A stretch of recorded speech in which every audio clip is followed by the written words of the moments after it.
I have a late T-Mobile update for you guys. There's going to be a new video coming out tomorrow with new info. So I wanted to get this update out the way. I know it's a bit later, but I wanted to get it out the way so you guys have the info. So Peter Aswaldig earlier was a part of the Deutsche Bank Media, Internet, and Technology Conference. And there was some info and updates that he divulged at the conference that I notated, and I wanted to share with you guys, and then of course give you guys my thoughts. So he mentioned up on the Sprint T-Mobile merger approving, and throughout that integration process as they started migrating the Sprint base, he mentioned 15% of the entire Sprint base did not have fully capable T-Mobile networking devices. And what he meant by that is T-Mobile wanted the Sprint customer to take full advantage of the T-Mobile macro, meaning all of the spectrum assets, the 600 megahertz, the 2.5, the 1900, the AWS. T-Mobile wanted them to take advantage of the whole macro. And 15% of the entire Sprint base, that's a good amount of customers, actually quite a bit of customers that didn't have full advantage of the network. And in large part, it was the 600 megahertz band that they didn't have access to, which is very critical. So as the Sprint network or sites were starting to being decommissioned, and they started moving the Sprint base onto the TNX SIM, if your device did not have access to 600 megahertz, you likely right off the bat had a worse experience on the network overall. So that was one of the talking points from Peter, that they are working through that, and as they work through that now, it's lowering the churn. They say as they transition the Sprint base over to T-Mobile completely, get them into new financing EIP, a newer T-Mobile device with full access to the T-Mobile network, all of the perks, the value, the customer service, that Sprint base is now churning at or below the levels of the Magenta base, the ones that have fully migrated.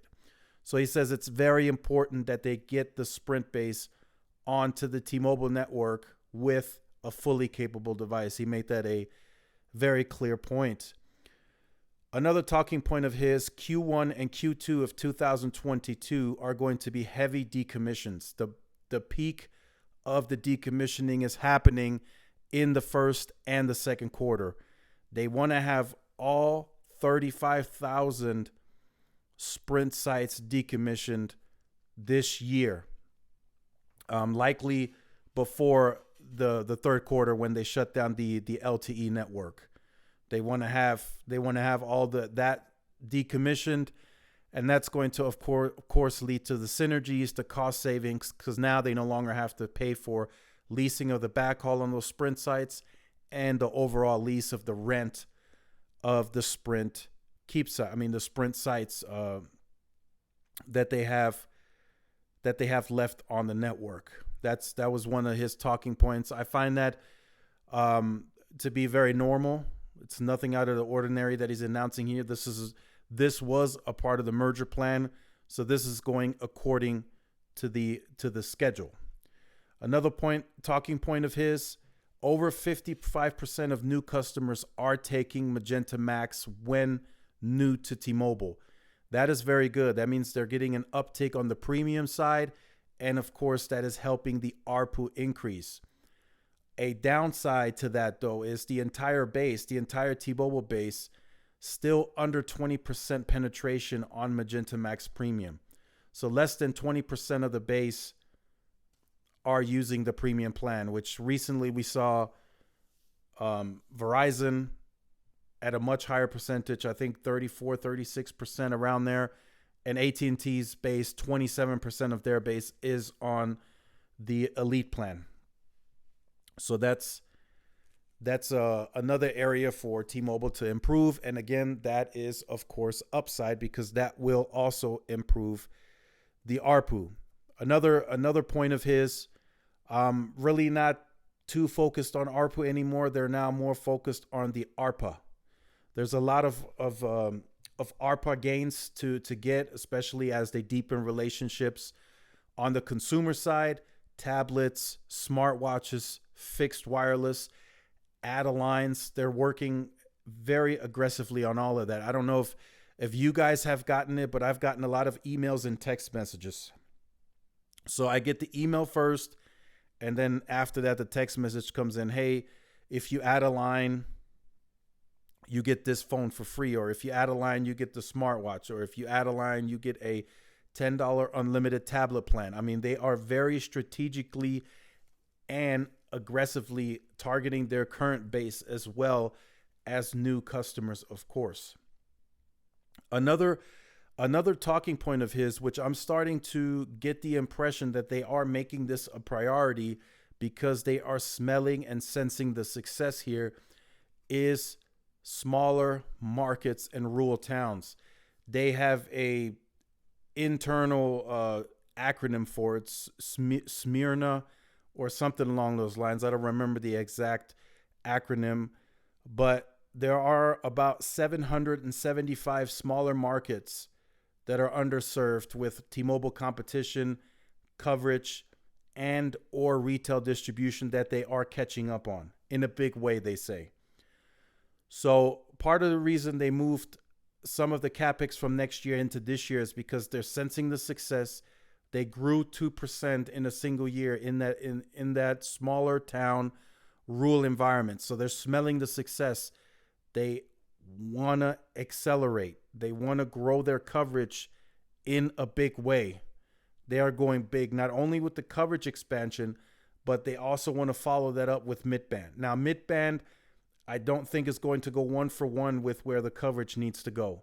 So there's going to be stretches of traveling along Highway 88, for example, where you're going to be on N71 for miles and miles and miles. But like Neville said, they will strategically place the N41 on around 50 to 55,000 of their macro grid, right? The total is going to be 85,000 when it's all said and done. N41 will be on around 50 to 55,000 macros. So there's going to be some macros without N41, but a lot of them will have it on the sites.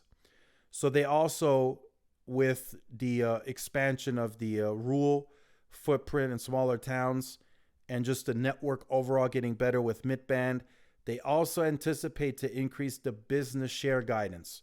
So currently they have a win rate on business that'll get them to the guided goal by 2025, which is around 20%. Right now, I think they mentioned they have about 8 or 9% business share. They want to get that to 20% by 2025, and their current win share will get them there.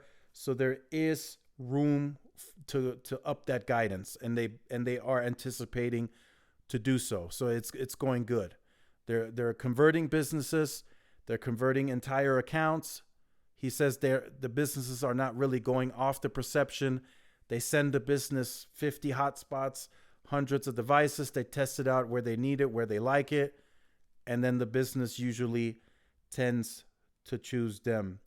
Another talking point of his, continuing to win share in the top 100 markets as the mid-band deployment in the top 100 markets is coming to full deployment.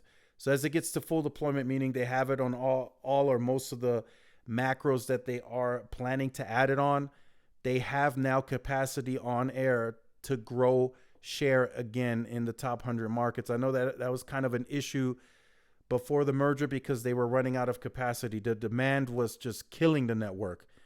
I saw it in El Paso. I know there was plenty of others of you that saw the slowdown and the congestion, and T-Mobile just wasn't spending enough to keep up with the network. They weren't deploying enough macro sites. They weren't deploying enough small cells, and it showed in the analyst day. If you guys remember, there was a slideshow of avoided sites and avoided small cells. If they would have remained standalone, if the merger wasn't approved, they were going to have to deploy significant amounts of small cells, like 100,000 small cells and another 20,000 macro sites on their own, standalone. The 50,000 sites they're deploying now, 50,000 were the avoided small cells. So that would have equaled around 100,000 small cells that they would have needed to deploy to keep the network up and running. But regardless of that, they are anticipating to win share in the top 100 markets moving forward with this mid-band deployment. Now, fixed wireless, very interesting topic. Another upside for the company. 7 to 8 million guided by the end of 2025. I believe they beat that. They say they have the winning pedigree to beat that goal. And of course, they were asked, who is the share? Where are they getting the share from? Fiber wasn't mentioned today, which is interesting.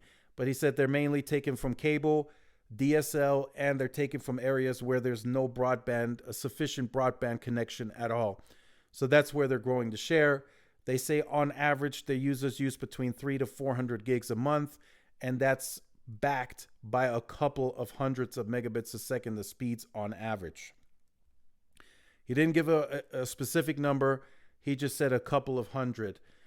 So I'm seeing that all over Reddit. I'm seeing people send in emails too. They're getting 2, 3, 4, 6, 700 megabits a second downloads on fixed wireless access. So for many, that beats the cable product that they have in their area. But like we discussed in previous videos, fiber is going to be hard to beat. That throughput on fiber, I mean, fixed wireless just won't be able to touch it unless it comes from millimeter wave and there are enough nodes deployed in that area. So take away from this, good updates, very good updates. Although T-Mobile is almost 2 years in, next month will be the 2-year anniversary, they still have a lot of work to do if you really sit back and think about it. Their churn was at 1.1%. And that's, of course, including the Sprint base. And that was as of Q4. They anticipate that being the peak. They are going to work tirelessly to get that at least below 1%. Now, he stated already they won't get it to the Magenta-based churn right now. That's going to take time. I tend to agree with that. But if they can get it down to like maybe, at the end of Q1, they get it to 0.98. Something like that. We need to see improvements on that. We need to start slowly seeing that churn decrease, especially as that Sprint base gets fully migrated on to the T-Mobile network, customer service, and of course the EIP system when they finance these new devices. So there's just tons and tons of improvement. Of course, the network expansion is definitely helping. So this will help everyone overall. T-Mobile sensing the success in the smaller towns and the coverage expansion going out that way is good for everybody. This means now that, more than likely, potentially you're going to start seeing an improved network on your travels if you're traveling in these areas. I know they had some roaming infills, but last night I was tracking. It looks like they are starting to overlay that U.S. cellular footprint. It's slowly, but it's coming. It's coming along. They're starting to convert some of the Sprint Keep sites. That will now be native coverage for T-Mobile. And then, of course, T-Mobile is going to have to deploy sites of their own. But, again, they are saying they're going to deploy 10,000 sites. And T-Mobile said under the current capital plans, all of those sites are fully funded. So once those are deployed, all the small cells, T-Mobile should have a very robust network. Now, in terms of them being the leader, in terms of them having the leadership for the duration of 5G, that remains to be seen. We'll have to just see. That's very confident talk from T-Mobile, because their competitors are coming with very, very heavy capital expenditures. They're investing very heavily to try to catch up. But again, we'll see. Just wanted to give you guys the updates. Make sure you guys stay tuned for the video in the morning. There's going to be some new updates there. So we'll see what's happening. If you are new to the channel, have been on the channel, make sure you guys like, share, subscribe. Follow the social media outlets for more updates and interactions. This is Tyrone with Tech Life. I will see you guys in the next one. Peace.